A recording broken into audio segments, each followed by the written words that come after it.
എന്തായിരുന്നു ബ്രിട്ടീഷ് പാർലമെൻറ്റിൻ്റെ കീഴിൽ ഇന്ത്യയിൽ നടപ്പിലാക്കപ്പെട്ട റെഗുലേറ്റിംഗ് ആക്ട്? ആര്യന്മാരുടെ കടന്നുവരവിന് മുമ്പ് തന്നെ ഇന്ത്യൻ ഉപഭൂഖണ്ഡം സമ്പൽ സമൃദ്ധമായിരുന്നു. വേദിക് കാലഘട്ടത്തിലും അതിനുശേഷം മഹാജനപദ, മൗര്യ, സുൽത്താൻ, മുഗൾ ഭരണകാലഘട്ടങ്ങളിലും ഒന്നും തന്നെ ഇന്ത്യയുടെ സമ്പൽ സമൃദ്ധിക്ക് പറയത്തക്കതായ കോട്ടങ്ങൾ ഒന്നും വരുത്തിയിരുന്നില്ല. എന്നാൽ യൂറോപ്യൻ ശക്തികളുടെ കടന്നുവരവോടുകൂടി കൊള്ള തുടങ്ങി. നമ്മുടെ സമ്പത്ത് അവർ ചൂഷണ വിധേയമാക്കി. യൂറോപ്യൻ ശക്തികൾ നമ്മുടെ സമ്പത്ത് വിദേശത്തേക്ക് കടത്താൻ ആരംഭിച്ചു. ഒരിടവേളയ്ക്ക് ശേഷം ഈ ചൂഷണത്തിൽ മുന്നിട്ട് നിന്നത് ബ്രിട്ടീഷുകാരാണ്. സമ്പത്ത് ചൂഷണം ചെയ്യാൻ അവർ ഭരണപരമായ അസ്തിത്വം ഉണ്ടാക്കിയെടുക്കാൻ ശ്രമിച്ചു. ഇതിൻ്റെ ഫലമായി 1760കളോടുകൂടി ഇന്ത്യയുടെ ഭൂരിപക്ഷ പ്രദേശങ്ങളും ബ്രിട്ടീഷ് അധീനതയിലായി. ഭരണപരമായ ആധിപത്യം സ്ഥാപിക്കാൻ ശ്രമിച്ച ബ്രിട്ടീഷ് സംഘത്തിന് ഭരണകാര്യങ്ങളിൽ യാതൊരു മുൻപരിചയവും ഉണ്ടായിരുന്നില്ല. കമ്പനിയുടെ ഭരണപരമായ ഉത്തരവാദിത്തങ്ങൾ വർദ്ധിച്ചു വരുന്നതിനനുസരിച്ച് ചെലവ് കൂടിയ യുദ്ധങ്ങളും അനിവാര്യമായി തീർന്നു. കമ്പനിയുടെ സാമ്പത്തിക ഭദ്രതയെ തകർക്കും വിധം ഉദ്യോഗസ്ഥ തലത്തിൽ അഴിമതി പെരുകി. ഇത് കമ്പനിയെ സാരമായി ബാധിച്ചു. ഈ പ്രതിസന്ധികൾ ഏറ്റവും കൂടുതൽ ബാധിച്ചിരുന്നത് ബംഗാളിനെ ആയിരുന്നു. 1770കളിൽ ഇത് ബംഗാളിനെ വലിയ ക്ഷാമത്തിലേക്ക് എത്തിച്ചു. അതുവരെ ഇംഗ്ലണ്ടിലെ ഗവൺമെന്റിന് സാമ്പത്തിക സഹായങ്ങൾ നൽകിക്കൊണ്ടിരുന്ന കമ്പനി ക്രമേണ ബാധ്യതയാകുന്ന ഘട്ടത്തിലെത്തി. ബ്രിട്ടനിൽ നിന്നും ബംഗാളിലേക്ക് സാമ്പത്തിക സഹായങ്ങൾ ലഭിക്കേണ്ട അവസ്ഥ ഉണ്ടായി. 1772 ഈ സ്ഥിതിയിൽ നിന്നും രക്ഷ പ്രാപിക്കാൻ ഒരു വായ്പയ്ക്കായി അന്നത്തെ പ്രധാനമന്ത്രിയായ ലോർഡ് നോർത്തിനെ സമീപിച്ചു. ഈ അവസരം കണക്കിലെടുത്ത് കമ്പനി കാര്യങ്ങളെക്കുറിച്ച് കൂടുതൽ അറിയാൻ ഒരു കമ്മിറ്റിയെ ചുമതലപ്പെടുത്തി. പ്രസ്തുത കമ്മിറ്റിയുടെ റിപ്പോർട്ടാണ് 1773 റെഗുലേറ്റിംഗ് ആക്ട് പാസാക്കാനിടയാക്കിയത്. കമ്പനിയുടെ അഴിമതി നിറഞ്ഞ ഭരണം ഇല്ലാതാക്കുന്നതിനും ഇന്ത്യയിലെ ഭരണം മെച്ചപ്പെടുത്തുന്നതിനുമായി ബ്രിട്ടീഷ് പാർലമെന്റ് പാസാക്കിയ ആദ്യത്തെ ആക്ടാണിത്. ഈയൊരു ആക്ട് അനുസരിച്ച് കമ്പനിയുടെ സിവിൽ, പട്ടാള, റവന്യൂ, ഭരണകാര്യങ്ങൾക്കായുള്ള എല്ലാ പ്രവൃത്തികളും ബ്രിട്ടീഷ് ഗവൺമെന്റിന്റെ നിരീക്ഷണത്തിലായി. ഇന്ത്യയിലെ ഭരണത്തിനു വേണ്ടി ബ്രിട്ടീഷ് ഗവൺമെന്റ് പാസാക്കിയ ആദ്യത്തെ നിയമമാണ് റെഗുലേറ്റിംഗ് ആക്ട്. ഈ റെഗുലേറ്റിംഗ് ആക്ടിലെ വ്യവസ്ഥകൾ എന്തൊക്കെയാണ്? കമ്പനിയുടെ മേൽനോട്ടത്തിനായി ബോർഡ് ഓഫ് കൺട്രോൾ നിലവിൽ വന്നു. ബംഗാളിലെ ഗവർണർ എന്ന സ്ഥാനം ബംഗാളിലെ ഗവർണർ ജനറൽ എന്ന പേരിലേക്ക് മാറ്റപ്പെട്ടു. ഇതിലൂടെ ആദ്യ ഗവർണർ ജനറലായി വാറൻ ഹേസ്റ്റിംഗിനെ നിയമിക്കുകയും ചെയ്തു. ബോംബെ, മദ്രാസ് ഗവർണർമാരെ ബംഗാൾ ഗവർണർ ജനറലിന്റെ കീഴിലാക്കി. അഥവാ ബ്രിട്ടീഷുകാർ ഇന്ത്യയിൽ കച്ചവടം തുടങ്ങിയതു മുതൽ 3 സ്ഥലങ്ങളിലായിട്ടാണ് അവരുടെ കേന്ദ്രങ്ങൾ സ്ഥാപിച്ചിരുന്നത്: മദ്രാസ്, ബോംബെ, ബംഗാൾ എന്നിവിടങ്ങളിൽ. ഇവ പ്രസിഡൻസികൾ എന്നാണ് അറിയപ്പെട്ടിരുന്നത്. ഇവ ഓരോന്നും ഓരോ ഗവർണർമാരുടെ കീഴിലായിരുന്നു. എന്നാൽ 1773 റെഗുലേറ്റിംഗ് ആക്ടോടെ ഒരു കേന്ദ്രീകൃത ഭരണം നിലവിൽ വരികയും മദ്രാസും ബോംബെയും ബംഗാളിൻ്റെ ഗവർണർ ജനറലിൻ്റെ കീഴിലേക്ക് മാറ്റപ്പെടുകയും ചെയ്തു. റെഗുലേറ്റിംഗ് ആക്ടുമായി ബന്ധപ്പെട്ട മറ്റൊരു വ്യവസ്ഥയായിരുന്നു ഗവർണർ ജനറലിനെ സഹായിക്കാൻ 4-അംഗ കൗൺസിൽ രൂപീകരിക്കുക എന്നത്. അതുപോലെ കൽക്കട്ടയിൽ ഒരു സുപ്രീം കോടതി സ്ഥാപിക്കുക, വായ്പ തിരിച്ചടയ്ക്കുന്നതുവരെ കമ്പനിയുടെ ലാഭവിഹിതം 6% ആയി കുറയ്ക്കുക, കമ്പനി ഡയറക്ടർമാരുടെ അഥവാ കോർട്ട് ഓഫ് ഡയറക്ടേഴ്സിൻ്റെ സേവന കാലാവധി 4 വർഷമായി ചുരുക്കുക. ഇവയൊക്കെയായിരുന്നു 1773 റെഗുലേറ്റിംഗ് ആക്ടിലെ പ്രധാനപ്പെട്ട വ്യവസ്ഥകൾ. ആദ്യത്തെ ഗവർണർ ജനറലിനെ പാർലമെന്റ് തന്നെ നിയമിച്ചെങ്കിലും പിന്നീടങ്ങോട്ടുള്ള നിയമനങ്ങൾ കമ്പനിക്കു തന്നെ വിട്ടുകൊടുത്തു. 1773 റെഗുലേറ്റിംഗ് ആക്ട് പ്രകാരം അഥവാ ക്രമീകരണ നിയമപ്രകാരം ആദ്യത്തെ ഗവർണർ ജനറലായ വാറൻ ഹേസ്റ്റിംഗിനെ കുറിച്ചുള്ള പ്രധാനപ്പെട്ട വസ്തുതകൾ ഒന്ന് പരിശോധിച്ചു നോക്കാം. 1750 വാറൻ ഹേസ്റ്റിംഗ് ക്ലർക്കായിക്കൊണ്ട് ബ്രിട്ടീഷ് ഈസ്റ്റ് ഇന്ത്യ കമ്പനിയിൽ ജോയിൻ ചെയ്യുന്നത്. ശേഷം അദ്ദേഹത്തെ ഇന്ത്യയിലേക്ക് അയക്കുകയായിരുന്നു. 1750 ഓഗസ്റ്റിലാണ് അദ്ദേഹം കൽക്കട്ടയിൽ എത്തിച്ചേർന്നത്. കമ്പനിക്ക് വേണ്ടിയുള്ള പ്രവർത്തനങ്ങളുടെ ഫലമായി 1752 അദ്ദേഹത്തിൻ്റെ ജോലിയിൽ പ്രൊമോഷൻ ലഭിച്ചു. ഇതിലൂടെ അദ്ദേഹം കാസിം ബസാറിൽ വില്യം വാസ്റ്റിൻ്റെ കീഴിൽ കച്ചവട കാര്യങ്ങളിൽ ഇടപെടാൻ തുടങ്ങി. അതേസമയം അലി വർദി ഖാന്റെ മരണത്തെ തുടർന്ന് 1756 അധികാരത്തിൽ വന്ന സിറാജ് ഉദ് ദൗള മുർഷിദാബാദ് പിടിച്ചെടുത്തപ്പോൾ വാറൻ ഹേസ്റ്റിംഗിനെ ജയിലിലാക്കി. ഇതേ സമയം തന്നെയാണ് കൽക്കട്ടയിൽ ബ്ലാക്ക് ഹോൾ ദുരന്തം നടക്കുന്നതും. ജീവൻ ഭയന്ന വാറൻ ഹേസ്റ്റിംഗ് ഫുർട്ട ദ്വീപിലേക്ക് രക്ഷപ്പെട്ടു. കൽക്കട്ടയിൽ നിന്നുള്ള നിരവധി അഭയാർത്ഥികൾ അവിടെ അഭയം പ്രാപിച്ചിരുന്നു. അവിടെ വെച്ച് ബ്ലാക്ക് ഹോളിൻ്റെ ഇരകളിൽ ഒരാളുടെ വിധവയായ മേരി ബുക്കാനനെ അദ്ദേഹം കണ്ടുമുട്ടുകയും വിവാഹം കഴിക്കുകയും ചെയ്തു. താമസിയാതെ റോബർട്ട് ക്ലബിൻ്റെ നേതൃത്വത്തിൽ മദ്രാസിൽ നിന്നുമുള്ള ഒരു ബ്രിട്ടീഷ് പര്യവേഷണ സംഘം അവരെ രക്ഷപ്പെടുത്താനെത്തി. ശേഷം 1757 പ്ലാസി യുദ്ധത്തിൽ ഹേസ്റ്റിംഗ് ക്ലബിൻ്റെ സേനയിൽ ഒരു സന്നദ്ധ പ്രവർത്തകനായി സേവനമനുഷ്ഠിച്ചു. തുടർന്ന് അദ്ദേഹം 1758 മുൻഷിദാബാദിൽ ബ്രിട്ടീഷ് റെസിഡന്റായി നിയമിതനായി. കമ്പനിയുടെ പേരിൽ നടന്ന അഴിമതികൾ അദ്ദേഹത്തിൻ്റെ ശ്രദ്ധയിൽപ്പെട്ടു. അത് അധികാരികളെ ബോധിപ്പിച്ചു. കൗൺസിൽ അദ്ദേഹത്തിൻ്റെ റിപ്പോർട്ട് പരിഗണിച്ചെങ്കിലും ഒടുവിൽ ഹേസ്റ്റിംഗിൻ്റെ നിർദ്ദേശങ്ങൾ നിരസിക്കുകയാണുണ്ടായത്. മറ്റ് അംഗങ്ങളും അദ്ദേഹത്തെ രൂക്ഷമായി വിമർശിച്ചു. അവരിൽ പലരും വ്യാപാരത്തിൽ നിന്ന് ലാഭം നേടിയവരാണ്. ബക്സാർ യുദ്ധശേഷം 1764 ഡിസംബറിൽ ഹേസ്റ്റിംഗ്സ് തൻ്റെ അതുവരെയുള്ള എല്ലാ സ്ഥാനങ്ങളും രാജിവെച്ചു. അടുത്ത മാസം ബ്രിട്ടനിലേക്ക് കപ്പൽ കയറി. ലണ്ടനിൽ എത്തിയ ഹേസ്റ്റിംഗ് തൻ്റെ കഴിവിനപ്പുറമുള്ള പണം ചെലവഴിക്കാൻ തുടങ്ങി. ഇതിലൂടെ വലിയ കടബാധ്യതകൾ അദ്ദേഹത്തെ വേട്ടയാടി. തൻ്റെ സാമ്പത്തിക സ്ഥിതി പുനഃസ്ഥാപിക്കുന്നതിനായി ഇന്ത്യയിലേക്ക് മടങ്ങേണ്ടതുണ്ടെന്ന് ഹേസ്റ്റിംഗ് മനസ്സിലാക്കി. ജോലിക്കായി ഈസ്റ്റ് ഇന്ത്യ കമ്പനിയിൽ അപേക്ഷിച്ചു. നിരവധി രാഷ്ട്രീയ ശത്രുക്കളെ സൃഷ്ടിച്ചതിനാൽ അദ്ദേഹത്തിൻ്റെ അപേക്ഷ ആദ്യം നിരസിക്കപ്പെട്ടെങ്കിലും ഒടുവിൽ ഹേസ്റ്റിംഗിന് മദ്രാസ് നഗരത്തിലെ ഡെപ്യൂട്ടി ഭരണാധികാരിയായി സ്ഥാനം കിട്ടി. 1769 മാർച്ചിൽ ഡോവറിൽ നിന്നും അദ്ദേഹം കപ്പൽ കയറി. യാത്രക്കിടെ അദ്ദേഹം ജർമ്മൻകാരി ബറോണസ് മരിയൻ വോൺ ഇംഹോഫിനെയും അവരുടെ ഭർത്താവിനെയും കണ്ടുമുട്ടി. ഹേസ്റ്റിംഗ് ബറോണസുമായി പ്രണയത്തിലായി. ഹേസ്റ്റിംഗിൻ്റെ ആദ്യ ഭാര്യ മേരി 1759 മരിച്ചുപോയതിനാൽ തന്നെ ബറോണസിനെ വിവാഹം കഴിക്കാൻ അദ്ദേഹം പദ്ധതിയിട്ടു. 1777 ബറോണസിൻ്റെ ആദ്യ വിവാഹത്തിൽ നിന്നുള്ള നിയമപരമായ മോചനശേഷമാണ് ഹേസ്റ്റിംഗിന് അവരെ വിവാഹം കഴിക്കാൻ സാധിച്ചത്. 1767-69 ഒന്നാം മൈസൂർ യുദ്ധം അവസാനിച്ചതിന് തൊട്ടു പിന്നാലെയാണ് ഹേസ്റ്റിംഗ് മദ്രാസിൽ എത്തിയത്. ഈ സമയത്ത് ഹൈദർ അലിയുടെ സൈന്യം നഗരം പിടിച്ചടക്കുമെന്ന് ഭീഷണിപ്പെടുത്തിയിരുന്നു. മൈസൂർ രാജാക്കന്മാരായ ഹൈദർ അലിയുടെയും ടിപ്പുവിൻ്റെയും ആക്രമണങ്ങൾ 1799 വരെ തുടർന്നു. ടിപ്പുവിൻ്റെ മരണത്തോടുകൂടി മദ്രാസ് പ്രസിഡൻസിയിൽ ബ്രിട്ടീഷുകാർ ആധിപത്യം ഉറപ്പിച്ചു. ഈ ഘട്ടത്തിൽ 3 പ്രധാന ബ്രിട്ടീഷ് പ്രസിഡൻസികളായ മദ്രാസ്, ബോംബെ, കൽക്കട്ട എന്നിവയെല്ലാം നിലവിലുള്ളതുപോലെ വെവ്വേറെ ഭരിക്കുന്നതിനു പകരം ഒരൊറ്റ ഭരണത്തിന് കീഴിൽ കൊണ്ടുവരണമെന്ന ആശയം ഹേസ്റ്റിംഗ് പങ്കുവച്ചു. കമ്പനി ഭരണത്തെ നിയന്ത്രിക്കുന്നതിനായി ബ്രിട്ടീഷ് പാർലമെൻറ്റ് കൊണ്ടുവന്ന റെഗുലേറ്റിംഗ് ആക്ടിലൂടെ മദ്രാസിൻ്റെയും ബോംബെയുടെയും പ്രസിഡൻസികൾ ബംഗാളിൻ്റെ നിയന്ത്രണത്തിലായി. അതുവരെ ഗവർണറായിരുന്ന വാറൻ ഹേസ്റ്റിംഗ് പിന്നീട് ഗവർണർ ജനറൽ എന്ന പദവിയിലേക്ക് ഉയർത്തപ്പെട്ടു. എന്നാൽ ഗവർണർ ജനറലിനെ 5 പേരുള്ള സുപ്രീം കൗൺസിലിൽ ഒരാളാക്കി അദ്ദേഹത്തിൻ്റെ അധികാരം പരിമിതപ്പെടുത്തിയിരുന്നു. ഇത് ഘടനാപരമായ പല ആശയക്കുഴപ്പങ്ങൾക്കും കാരണമായി. ഹേസ്റ്റിംഗ് യഥാർത്ഥത്തിൽ ഏത് ഭരണഘടനാപരമായ സ്ഥാനമാണ് വഹിച്ചതെന്ന് പറയാൻ പ്രയാസമായിരുന്നു. എന്നിരുന്നാലും ജോലിയിൽ പ്രവേശിച്ച അദ്ദേഹം ഈസ്റ്റ് ഇന്ത്യ കമ്പനിയെ ഒരു അഡ്മിനിസ്ട്രേറ്റീവ് സർവീസാക്കി മാറ്റാനുള്ള പ്രക്രിയ ആരംഭിച്ചു. ഗവൺമെൻറ്റിൻ്റെ എല്ലാ പ്രവർത്തനങ്ങളും മുൻഷിദാബാദിൽ നിന്ന് കൽക്കട്ടയിലേക്ക് മാറ്റുക എന്നതായിരുന്നു ഹേസ്റ്റിംഗിൻ്റെ ആദ്യത്തെ പ്രധാന മാറ്റം. ഹിന്ദു നിയമങ്ങൾ ക്രോഡീകരിക്കാനും മുസ്ലിം നിയമപുസ്തകങ്ങൾ ക്രോഡീകരിക്കാനും ഉത്തരവിട്ടു. നികുതി കസ്റ്റം സമ്പ്രദായം പരിഷ്കരിച്ചു. ഭൂവരുമാനം നിശ്ചയിച്ചു. പ്രാദേശിക ഏജന്റുമാർ സ്വകാര്യ വ്യാപാരങ്ങൾക്ക് നടത്തുന്ന അടിച്ചമർത്തലുകൾ അവസാനിപ്പിച്ചു. ഇക്കാലയളവിലുണ്ടായിരുന്ന സന്യാസി ഫക്കീർ കലാപത്തെയും 1770കളിലെ ക്ഷാമത്തെയും ഉൾക്കൊണ്ടുകൊണ്ടായിരുന്നു ഹേസ്റ്റിംഗിൻ്റെ പ്രവർത്തികൾ. ഹേസ്റ്റിംഗിൻ്റെ എല്ലാ പ്രവർത്തനങ്ങളും കൗമാരപ്രായം മുതൽ അദ്ദേഹം താമസിച്ചിരുന്ന ഭൂമിയോടുള്ള അഗാധമായ ആദരവായിരുന്നു. ഹേസ്റ്റിംഗ് ഇന്ത്യയെ ആത്മാർത്ഥമായി ഇഷ്ടപ്പെട്ടിരുന്നു എന്ന് വേണം മനസ്സിലാക്കാൻ. 1773 റെഗുലേറ്റിംഗ് ആക്ട് പ്രകാരം ബംഗാൾ സുപ്രീം കൗൺസിൽ രൂപീകരിച്ചു. 1773 കൽക്കട്ടയിൽ രൂപം കൊണ്ട ഈ കൗൺസിൽ 1833 വരെ ബ്രിട്ടീഷ് ഇന്ത്യയിലെ എക്സിക്യൂട്ടീവ് ഗവൺമെൻറ്റിൻ്റെ ഏറ്റവും ഉന്നത തലമായി അറിയപ്പെട്ടു. ഈ കൗൺസിൽ ഗവർണർ ജനറലിൻ്റെ നേതൃത്വത്തിൽ 5 അംഗങ്ങൾ ഉൾപ്പെട്ടതായിരുന്നു. ഗവർണർ ജനറൽ തന്നെ കൗൺസിൽ ഗവർണർ ജനറൽ എന്നും അറിയപ്പെട്ടു. കൗൺസിൽ ഔപചാരികപരമായി ബ്രിട്ടീഷ് കിരീടത്തിനും ഈസ്റ്റ് ഇന്ത്യ കമ്പനിയുടെ ബോർഡായ കോർട്ട് ഓഫ് ഡയറക്ടേഴ്സിനും കീഴിലായിരുന്നു. റെഗുലേറ്റിംഗ് ആക്ടിൻ്റെ ഫലമായ ഏറ്റവും പ്രധാനപ്പെട്ട സംഭവമാണ് 1774 ബംഗാളിൽ ഒരു സുപ്രീം കോടതി സ്ഥാപിച്ചത്. 1774 ഒക്ടോബർ 22 കൽക്കട്ടയിലെ ഫോർട്ട് വില്യമിലാണ് സുപ്രീം കോടതി സ്ഥാപിതമായത്. 1753 മുതൽ കൽക്കട്ടയിൽ പ്രവർത്തിച്ചു വരുന്ന മേയർ കോടതി മാറ്റിയാണ് ഈ കോടതി സ്ഥാപിച്ചത്.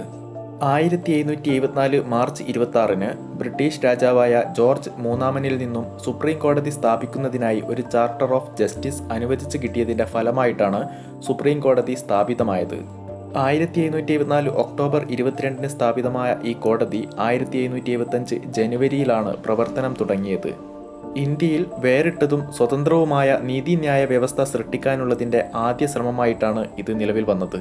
ഈ സുപ്രീം കോടതിയിൽ ഒരു ചീഫ് ജസ്റ്റിസും മറ്റ് 3 സാധാരണ ജഡ്ജിമാരും അല്ലെങ്കിൽ പ്യൂസിനെ ജഡ്ജിമാരും ഉൾപ്പെട്ടിരുന്നു. ജഡ്ജിമാർ ഇംഗ്ലണ്ടിലെയോ അയർലൻഡിലെയോ ബാരിസ്റ്റർ അറ്റ് ലോ ആയിരിക്കണമായിരുന്നു. ചാർട്ടർ പ്രകാരം സർ ഏലിജ ഇംബെ ആദ്യത്തെ ചീഫ് ജസ്റ്റിസായും Robert Chambers, Stephen Caesar Lemaistre, John Hyde എന്നിവരെ പ്യൂസിനെ ജഡ്ജിമാരായും രാജാവ് നിയമിച്ചു. 1861 ഇന്ത്യൻ ഹൈക്കോടതി ആക്ട് പ്രകാരം 1862 കൽക്കട്ട ഹൈക്കോടതി സ്ഥാപിതമായതുവരെ ഇത് പരമോന്നത കോടതിയായി തുടർന്നു. കൽക്കട്ടയിൽ സുപ്രീം കോടതി സ്ഥാപിതമായതിനു ശേഷമുള്ള ആദ്യത്തെ വർഷങ്ങൾ ഗവർണർ ജനറൽ ഇൻ കൗൺസിലും സുപ്രീം കോടതിയും തമ്മിലുള്ള സംഘർഷങ്ങൾക്ക് പേരുകേട്ടതാണ്. സുപ്രീം കോടതിയുടെ അധികാരപരിധിയെക്കുറിച്ച് 1773 റെഗുലേറ്റിംഗ് ആക്ടിൽ നിർവചിച്ചിട്ടുണ്ട്. എന്നാൽ ചില വിഷയങ്ങൾ ആക്ടിൽ വ്യക്തമായിരുന്നില്ല. അത് സംശയങ്ങൾ സൃഷ്ടിക്കുന്നതായിരുന്നു. ഇത് കോടതിയും കൗൺസിലും തമ്മിലുള്ള രൂക്ഷമായ തർക്കത്തിന് കാരണമാവുകയാണുണ്ടായത്. ഇതിന്റെ ഫലമായി നിരവധി തർക്ക കേസുകളും ആ സമയത്തുണ്ടായി. എന്നിരുന്നാലും ചീഫ് ജസ്റ്റിസായിരുന്ന എലിജ ഇംബെയും വാറൻ ഹേസ്റ്റിംഗും സുഹൃത്തുക്കളായിരുന്നു. സംഘർഷങ്ങളിൽ ഭൂരിഭാഗവും വിവിധ വിഷയങ്ങളുടെ അധികാരപരിധിയുമായി ബന്ധപ്പെട്ടതായിരുന്നു. Kamaluddin case, Patna case, Cossijurah case തുടങ്ങിയ തർക്ക കേസുകൾ കൗൺസിലിനും കോടതിക്കും ഇടയിലുള്ള അധികാരപരിധിയിലെ വൈരുദ്ധ്യങ്ങളെ വലിയ തോതിൽ പ്രദർശിപ്പിച്ചു. സംഘർഷങ്ങൾ പ്രകടമാക്കുന്ന ആദ്യത്തെ കേസാണ് കമാലുദ്ദീൻ കേസ്. ബംഗാളിലെ ഹൂഗ്ലി തീരത്തുള്ള ഒരു ഉപ്പ് നിർമ്മാണ ഫാക്ടറിയുമായി ബന്ധപ്പെട്ട കേസാണ് കമാലുദ്ദീൻ കേസ്. നികുതി അടയ്ക്കുന്നതിൽ കുടിശ്ശിക വരുത്തിയ കമാലുദ്ദീനെ ജയിലിൽ പാർപ്പിച്ചിരുന്നു. എന്നാൽ കോടതി ഇടപെട്ടുകൊണ്ട് അദ്ദേഹത്തിന് ജാമ്യം അനുവദിച്ചു. ഇതാണ് തർക്കത്തിലേക്ക് നയിച്ചത്. ബംഗാൾ സുപ്രീം കോടതിയുടെ ചരിത്രത്തിലെ ഏറ്റവും വിവാദപരമായ കേസുകളിൽ ഒന്നാണ് കോസിചുറ കേസ്. കൗൺസിലും സുപ്രീം കോടതിയും തമ്മിലുള്ള തർക്കം അതിൻ്റെ പാരമ്യത്തിലെത്തിയ കേസാണിത്. 1781 ബംഗാൾ എഡ്യൂക്കേഷൻ ആക്ട് എന്നറിയപ്പെടുന്ന സെറ്റിൽമെൻറ്റ് നിയമം ഈ കേസിൻ്റെ അനന്തരഫലങ്ങളിലൊന്നാണ്. അധികാരപരിധി സംബന്ധിച്ച് കോടതിയും കൗൺസിലും തമ്മിലുള്ള വൈരുദ്ധ്യങ്ങൾ പരിഹരിക്കുന്നതിൽ ഇത് പ്രധാന പങ്ക് വഹിച്ചു. വിദ്യാഭ്യാസ പുരോഗതിക്കായി കൊൽക്കത്തയിൽ മദ്രസ എന്ന പേരിൽ വിദ്യാഭ്യാസ സ്ഥാപനങ്ങൾ ആരംഭിച്ചതും റോബർട്ട് ക്ലവ് ബംഗാളിൽ നടപ്പിലാക്കിയിരുന്ന ദ്വിഭരണം നിർത്തലാക്കിയതും വാറൻ ഹേസ്റ്റിംഗ് ആണ്. 1772 ഹേസ്റ്റിംഗ് കൊണ്ടുവന്ന മറ്റൊരു ഭരണപരിഷ്കാരമായിരുന്നു കിൻകിനൈൽ സെറ്റിൽമെൻറ്റ് അഥവാ കിൻകിനൈൽ ഭൂനികുതി വ്യവസ്ഥ. ഈ വ്യവസ്ഥ പ്രകാരം ഏറ്റവും കൂടുതൽ ലേലം ചെയ്തയാൾക്ക് എസ്റ്റേറ്റുകൾ നൽകുകയായിരുന്നു. എന്നാൽ ഈ സംവിധാനം കർഷകരെ ദുരിതത്തിലാക്കുന്ന വൻ പരാജയമായി. 1776 കിൻകിനൈൽ സമ്പ്രദായം അവസാനിപ്പിക്കുകയും അതിനുശേഷം ഹേസ്റ്റിംഗ് ഭൂമി റവന്യൂ അഡ്മിനിസ്ട്രേഷന്റെ ഇജാരേദാരി സമ്പ്രദായത്തിലേക്ക് മാറ്റുകയും ചെയ്തു. ഇത് ഏറ്റവും കൂടുതൽ ലേലം ചെയ്യുന്ന ആൾക്ക് തുറന്ന ലേലത്തിന്റെ അടിസ്ഥാനത്തിലുള്ള വാർഷിക സെറ്റിൽമെന്റ് ആയിരുന്നു. സർ വില്യം ജോൺസിന്റെ നേതൃത്വത്തിൽ 1784 ഇന്ത്യ ചരിത്രത്തിലും സംസ്കാരത്തിലും ഗവേഷണം നടത്തുന്നതിനായി റോയൽ ഏഷ്യാറ്റിക് സൊസൈറ്റി സ്ഥാപിച്ചത് വാറൻ ഹേസ്റ്റിംഗിന്റെ ഭരണകാലയളവിലാണ്. റോയൽ ഏഷ്യാറ്റിക് സൊസൈറ്റി സ്ഥാപിച്ച വില്യം ജോൺസ് ആണ് മനുസ്മൃതി, അഭിജ്ഞാന ശാകുന്തളം എന്നിവ ഇംഗ്ലീഷിലേക്ക് തർജ്ജമ നടത്തിയത്. ഇൻസ്റ്റിറ്റ്യൂട്ട് ഓഫ് ഹിന്ദു ലോസ് എന്ന പേരിലായിരുന്നു മനുസ്മൃതി ഇംഗ്ലീഷിലേക്ക് വിവർത്തനം ചെയ്യപ്പെട്ടത്. 1784 സ്ഥാപിക്കപ്പെട്ട സൊസൈറ്റിയുടെ പേര് 1932 the Asiatic society of Bengal എന്ന് മാറ്റി. ചാൾസ് വിൽക്കിൻസ് എഴുതിയ ഭഗവത്ഗീതയുടെ ഇംഗ്ലീഷ് തർജ്ജമയ്ക്ക് ആമുഖം എഴുതിയത് വാറൻ ഹേസ്റ്റിംഗ് ആണ്. ഇന്ത്യൻ സംസ്ഥാനങ്ങളുമായുള്ള ബ്രിട്ടീഷുകാരുടെ ബന്ധങ്ങൾ വ്യത്യസ്ത സമയങ്ങളിൽ മാറ്റങ്ങൾക്ക് വിധേയമായി. കാരണം ഇവ കേവലം പ്രയോജനത്തിൻ്റെ അടിസ്ഥാനത്തിൽ മാത്രമായിരുന്നു. ബ്രിട്ടീഷുകാർ ഒരിക്കലും തങ്ങളുടെ സാമ്രാജ്യത്വ താൽപ്പര്യങ്ങൾ കാണാതെ പോയിരുന്നില്ല. അതിനാൽ തന്നെ അയൽ പ്രദേശങ്ങളുമായുള്ള അവരുടെ ബന്ധം വ്യത്യസ്ത സമയങ്ങളിൽ വ്യത്യസ്തമായ രീതിയിലുള്ള താൽപ്പര്യങ്ങളാൽ നിയന്ത്രിക്കുന്നതായിരുന്നു. അത്തരത്തിൽ അയൽ പ്രദേശങ്ങളെ നിയന്ത്രിക്കാൻ ഉപയോഗിച്ചിരുന്ന ഒരു നയമായിരുന്നു റിംഗ് ഫെൻസ് നയം. റിംഗ് ഫെൻസ് നയത്തിൻ്റെ ശില്പിയായി അറിയപ്പെടുന്നത് വാറൻ ഹേസ്റ്റിംഗ് ആണ്. അഥവാ റിംഗ് ഫെൻസ് പോളിസിയുടെ പ്രധാന ലക്ഷ്യം ബ്രിട്ടീഷ് പ്രദേശങ്ങളെ സംരക്ഷിക്കുന്നതിനായി അയൽക്കാരൻ്റെ അതിർത്തികളെ സംരക്ഷിക്കുക എന്നതായിരുന്നു. ഇതിനായി കമ്പനിയുടെ അതിർത്തികളെ പ്രതിരോധിക്കാൻ ബഫർ സോണുകൾ സൃഷ്ടിച്ചു. നയത്തിന് കീഴിൽ കൊണ്ടുവന്ന സംസ്ഥാനങ്ങൾക്ക് സൈനിക പിന്തുണ ഉറപ്പു നൽകിയെങ്കിലും സൈന്യത്തിൻ്റെ ചെലവ് ആ സംസ്ഥാനങ്ങൾ തന്നെ വഹിക്കണമായിരുന്നു. മറാത്തകൾക്കും മൈസൂരിനുമെതിരായ യുദ്ധങ്ങളിൽ ഈ നയം പ്രതിഫലിച്ചു. ഈ നയം ഒരു ഉദാഹരണത്തിലൂടെ പരിശോധിക്കുകയാണെങ്കിൽ ബ്രിട്ടീഷുകാരുടെ പ്രധാന അധീന പ്രദേശമായ ബംഗാളിനെ സംരക്ഷിക്കുന്നതിനായി അവധിന് വേണ്ട പ്രതിരോധങ്ങൾ ഒരുക്കുക എന്നതായിരുന്നു അവരുടെ നയം. ഇതിനായി അവർ അവധുമായിട്ട് സൈനിക കരാറിൽ ഏർപ്പെടുകയാണുണ്ടായത്. 1773 അവധുമായി ഒപ്പിട്ട ബനാറസ് കരാർ കമ്പനിയുടെ ഭാഗത്തു നിന്നുണ്ടായ തന്ത്രപരമായ നീക്കത്തിന്റെ ഫലമായിരുന്നു. കമ്പനി പ്രദേശങ്ങളെ മറാത്തരുടെയും അഫ്ഗാനികളുടെയും ആക്രമണത്തിൽ നിന്നും സംരക്ഷിക്കുന്നതിനായി അവധിനെ ഒരു ഇടരാജ്യമായി നിലനിർത്തുക എന്ന നയം സ്വീകരിച്ചുകൊണ്ട് അവധുമായി സൗഹൃദം സ്ഥാപിക്കുകയും 1773 ബനാറസ് കരാറിൽ ഏർപ്പെടുകയും ചെയ്തു. ഇതിന്റെ ഫലമായി മുഗൾ ചക്രവർത്തിയിൽ നിന്നും പിടിച്ചെടുത്ത അലഹബാദ്, കോറ എന്നീ ജില്ലകൾ അവധിലെ നവാബിന് നൽകുകയും പകരം 50 ലക്ഷം രൂപയും നവാബിന്റെ രക്ഷയ്ക്കായി നിലനിർത്തുന്ന കരസേനയുടെ സംരക്ഷണ ചെലവും നവാബ് നൽകണമെന്നും ഈ കരാറിൽ വ്യവസ്ഥ ചെയ്തു. അഥവാ ബനാറസിലെ ആദ്യ ഉടമ്പടി പ്രകാരം 1773 ബ്രിട്ടീഷ് ഗവർണറായിരുന്ന വാറൻ ഹേസ്റ്റിംഗ് അലഹബാദും കോറയും ഷുജാ ഉദ് ദൗളയ്ക്ക് വിട്ടുകൊടുക്കുകയും അഫ്ഗാൻ റോഹില്ലകൾക്കെതിരെ അദ്ദേഹത്തെ പിന്തുണയ്ക്കുകയും ചെയ്യാമെന്ന് വാഗ്ദാനം നൽകുകയും ചെയ്തു. ബംഗാളിനും മറാത്തകൾക്കും ഇടയിലുള്ള ഒരു ബഫർ സംസ്ഥാനമായി ഔധിനെ ശക്തിപ്പെടുത്താൻ രൂപകൽപ്പന ചെയ്ത ഈ നീക്കം 1774 റോഹില്ല യുദ്ധത്തിലേക്കാണ് നയിച്ചത്. റോഹില്ല യുദ്ധം 1774 റോഹില്ല യുദ്ധം നടന്നത്. അഫ്ഗാനിസ്ഥാനിലെ ജനങ്ങളാണ് റോഹില്ലകൾ എന്ന് അറിയപ്പെടുന്നത്. അവർ തുടരെ മറാത്തകളുടെ ആക്രമണത്തിന് വിധേയരായിരുന്നു. ആയതിനാൽ തന്നെ അവർ ഔധിലെ നവാബിന്റെ സഹായം ആവശ്യപ്പെട്ടു. നവാബ് റോഹില്ലകളിൽ നിന്നും 20 ലക്ഷം രൂപ ആവശ്യപ്പെടുകയും അവർ കൊടുക്കാമെന്ന് സമ്മതിക്കുകയും ചെയ്തു. 1773 മറാത്തകൾ റോഹില്ല ഖണ്ഡത്തിൽ എത്തുകയും റോഹില്ലകളുടെ പിന്നിൽ ഔധിലെ നവാബിന്റെ സൈന്യങ്ങൾ നിൽക്കുന്നതും കണ്ടു. ആയതിനാൽ തന്നെ മറാത്തകൾ യുദ്ധം ചെയ്യാതെ മടങ്ങി. ഔധിലെ നവാബായ ഷുജാ ഉദ് ദൗള റോഹില്ലകളിൽ നിന്നും വീണ്ടും 40 ലക്ഷം രൂപ ആവശ്യപ്പെട്ടു. എന്നാൽ റോഹില്ല നേതാവ് കൊടുക്കാൻ വിസമ്മതിച്ചു.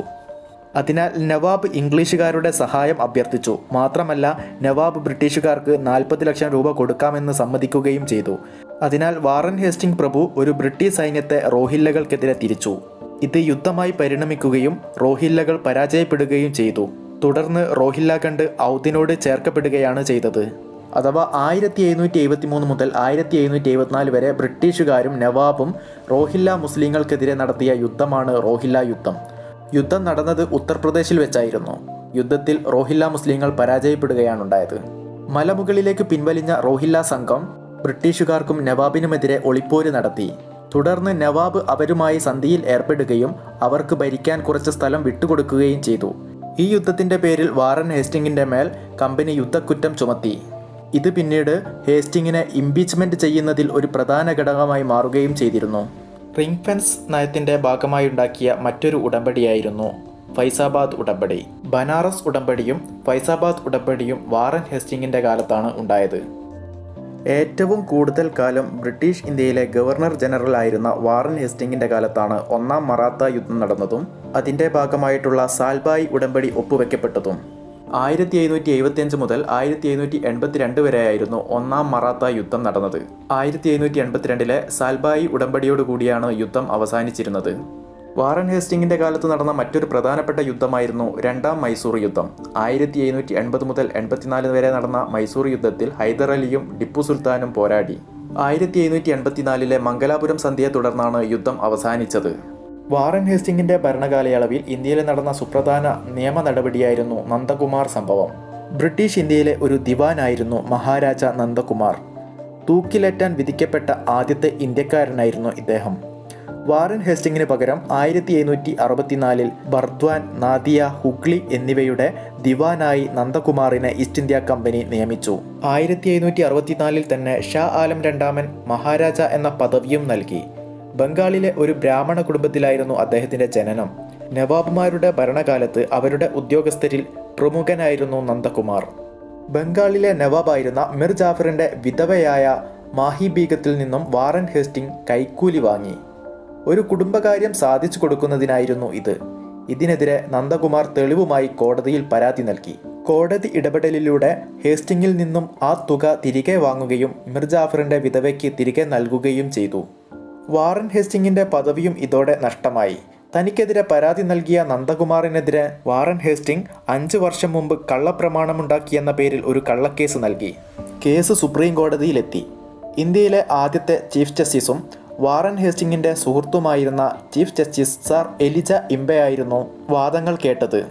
സാധാരണയിൽ നിന്നും വ്യത്യസ്തമായി ചീഫ് ജസ്റ്റിസ് തന്നെ സാക്ഷികളെ വിചാരണ ചെയ്തു.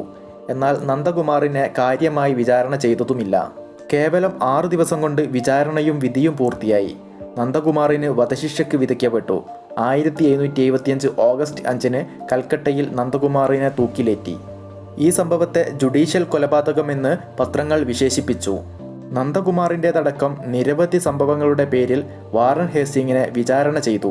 1785 തൻ്റെ സേവനങ്ങൾ മതിയാക്കി ഇംഗ്ലണ്ടിലേക്ക് മടങ്ങിയെത്തിയ ഹേസ്റ്റിംഗ് ഇന്ത്യയിലുണ്ടായിരുന്ന കാലത്തെ കുറ്റകൃത്യങ്ങൾക്കും ദുഷ്പ്രവൃത്തികൾക്കും, പ്രത്യേകിച്ച് വഞ്ചന, ചൂഷണം, ബലപ്രയോഗം, മഹാരാജ നന്ദകുമാറിൻ്റെ ജുഡീഷ്യൽ കൊലപ്പെടുത്തൽ, റോഹില്ല യുദ്ധം എന്നിവയുടെ പേരിൽ ഹൗസ് ഓഫ് കോമൺസിൽ ഇംപീച്ച് ചെയ്യപ്പെട്ടു. അങ്ങനെ ബ്രിട്ടീഷ് പാർലമെൻറ്റ് ഇംപീച്ച് ചെയ്ത ആദ്യത്തെ ഗവർണർ ജനറലായി വാറൻ ഹേസ്റ്റിംഗ് മാറി. വാറൻ ഹേസ്റ്റിങ്ങിനെ ഇംപീച്ച് ചെയ്യാനുള്ള പ്രമേയം അവതരിപ്പിച്ച പാർലമെൻറ്റ് അംഗമായിരുന്നു എഡ്മണ്ട് ബർഗ്. മുഗൾ രാജാവായ ഷാ ആലം രണ്ടാമന് നൽകിയിരുന്ന പെൻഷൻ നിർത്തലാക്കിയത് വാറൻ ഹേസ്റ്റിംഗ് ആണ്. ട്രഷറി മുൻഷിദാബാദിൽ നിന്നും കൽക്കട്ടയിലേക്ക് മാറ്റിയതും 1772 കിൻകിനയിൽ എന്ന പഞ്ചവത്സര ഭൂനികുതി പദ്ധതി തുടങ്ങുകയും പിന്നീട് 1776 വാർഷിക പദ്ധതിയാക്കി മാറ്റുകയും ചെയ്തതും വാറൻ ഹേസ്റ്റിംഗ് ആണ്. ഇന്ത്യയിലെ ആദ്യ പത്രമായ ജെയിംസ് അഗസ്റ്റ് ഹിക്കിയുടെ ബംഗാൾ ഗസ്റ്റ് 1780 പ്രസിദ്ധീകരണം ആരംഭിക്കുന്നത് വാറൻ ഹേസ്റ്റിങ്ങിൻ്റെ ഭരണകാലയളവിലായിരുന്നു. 1773 റെഗുലേറ്റിംഗ് ആക്ടിന് ശേഷം കമ്പനിയുടെ ഭരണം ബ്രിട്ടീഷ് ഗവൺമെൻറ്റിൻ്റെ കീഴിൽ പൂർണ്ണമായും കൊണ്ടുവരുന്നത് 1784 പിറ്റ്സ് ഇന്ത്യ ആക്ടോടുകൂടിയാണ്. റെഗുലേറ്റിംഗ് ആക്ടിലെ ചില ആശയക്കുഴപ്പങ്ങളാണ് ഇത്തരമൊരു നിയമം പാസാക്കുന്നതിലേക്ക് ബ്രിട്ടീഷ് ഗവൺമെൻറ്റിനെ നയിച്ചത്. ബ്രിട്ടീഷ് പ്രധാനമന്ത്രിയായിരുന്ന വില്യം പിറ്റിൻ്റെ കാലത്താണ് ഇത്തരമൊരു നിയമം കൊണ്ടുവന്നത്.